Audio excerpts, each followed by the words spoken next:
Australia ਵਿੱਚ Covid ਕੇਸਾਂ ਦੀ ਗਿਣਤੀ 'ਚ ਹਰ ਰੋਜ਼ ਹਜ਼ਾਰਾਂ 'ਚ ਵਾਧਾ ਹੋ ਰਿਹਾ ਹੈ। ਜੇਕਰ ਗੱਲ ਕੀਤੀ ਜਾਵੇ ਨਿਊ ਸਾਊਥ ਵੈਲਜ਼ ਦੀ ਤਾਂ ਅੱਜ 23,131 ਤੋਂ ਵੱਧ ਕੇਸ ਰਿਕਾਰਡ ਕੀਤੇ ਗਏ ਨੇ।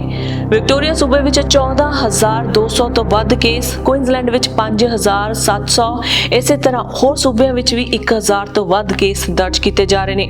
ਉਧਰ ਆਸਟ੍ਰੇਲੀਆ ਦੇ ਪ੍ਰਧਾਨ ਮੰਤਰੀ ਸਕਾਟ ਮੋਰਿਸਨ ਨੇ ਕੋਰੋਨਾ ਵਾਇਰਸ ਟੈਸਟਾਂ ਵਿੱਚ ਤੇਜ਼ੀ ਲਿਆਉਣ ਲਈ ਸਰਕਾਰੀ ਫੰਡ ਮੁਹੱਈਆ ਕਰਵਾਉਣ ਤੋਂ ਸਾਫ਼ ਇਨਕਾਰ ਕਰ ਦਿੱਤਾ ਹੈ। ਮੋਰਿਸਨ ਨੇ ਕਿਹਾ ਕਿ ਫੈਡਰਲ ਸਰਕਾਰ ਕੋਵਿਡ-19 ਦੇ ਪ੍ਰਸਾਰ ਨੂੰ ਰੋਕਣ ਲਈ ਉਸੇ ਦਰ ਤੇ ਖਰਚੇ ਜਾਰੀ ਰੱਖਣ ਦੀ ਸਮਰੱਥਾ ਨਹੀਂ ਰੱਖ ਸਕਦੀ ਹੈ ਜਿਵੇਂ ਕਿ ਇਸ ਤੋਂ ਪਹਿਲਾਂ 2020 ਅਤੇ 21 ਚ ਕੀਤਾ ਗਿਆ ਸੀ। ਮੋਰਿਸਨ ਨੇ ਕਿਹਾ ਕਿ ਅਸੀਂ ਆਸਟ੍ਰੇਲੀਆ ਨੂੰ ਇਸ ਸੰਕਟ ਵਿੱਚੋਂ ਕੱਢਣ ਲਈ ਸੈਂਕੜੇ ਅਰਬਾਂ ਡਾਲਰ ਦਾ ਨਿਵੇਸ਼ ਕੀਤਾ ਹੈ, ਪਰ ਅਸੀਂ ਮਹਾਮਾਰੀ ਦੇ ਉਸ ਪੜਾਅ ਤੇ ਹਾਂ ਜਿੱਥੇ ਤੁਸੀਂ ਸਭ ਕੁਝ ਮੁਫਤ ਵਿੱਚ ਮੁਹੱਈਆ ਨਹੀਂ ਕਰਵਾ ਸਕਦੇ।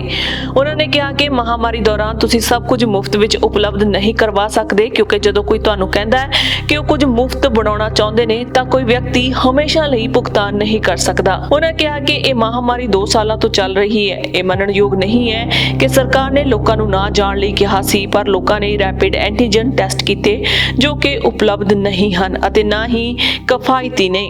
ਦੱਸ ਦਈਏ ਕਿ ਆਸਟ੍ਰੇਲੀਆ ਵਿੱਚ 2021 ਦੇ ਅੰਤ ਤੱਕ 16 ਸਾਲ ਤੋਂ ਵੱਧ ਉਮਰ ਦੀ ਯੋਗ ਆਬਾਦੀ ਦੇ 94.3% ਟੀਕੇ ਦੀ ਪਹਿਲੀ ਖੁਰਾਕ ਦਿੱਤੀ ਜਾ ਚੁੱਕੀ ਹੈ, ਜਦਕਿ 91.3% ਆਬਾਦੀ ਨੂੰ ਦੋਵੇਂ ਖੁਰਾਕਾਂ ਮਿਲ ਚੁੱਕੀਆਂ ਨੇ।